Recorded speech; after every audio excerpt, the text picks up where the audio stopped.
जय श्रीराम भावानो. तर काय विषय सगळ्यात पहिला तुम्हाला आषाढी एकादशीच्या शुभेच्छा.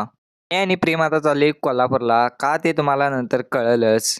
प्रेम गाडीला काय नाही काय करतच असते. जाताना पहिला इथं पेट्रोल घालून घेतला आणि जायला चालू केला आणि जाताना मुडशिंगीमध्ये गेला आणि चीनच होता गाडीची.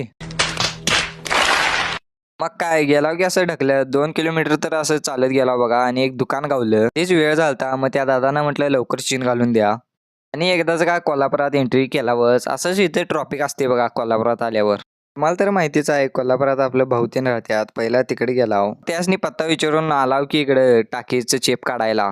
ते चेप काढायला आल्यावर म्हणायला लागलं सुट्टीत टाकी तेवढी घेऊन यायला पाहिजे. ते जवळच दुकान होतं त्यामुळे लवकर आवरून घेतला आणि घराकडे गेला. आज एकादशी होती त्यामुळे मम्मी घरात फराळ केलती. फराळ केला आणि मग कोल्हापूरला टाटा बाय बाय म्हटला आणि निघाला आपल्या गावाला म्हणजे कारत गेला. लवकर जायचं होतं कारण आज मोहरमचा लास्ट दिवस होता. मग काय गावात आला आणि तयार होऊन आला बंगालीवर आणि आला इकडे मसुदे देव उठायचं टायमिंग झालतं. तेव्हा एक सिनेमॅटिक शूट मारलाय त्याचा रिझल्ट तुम्हाला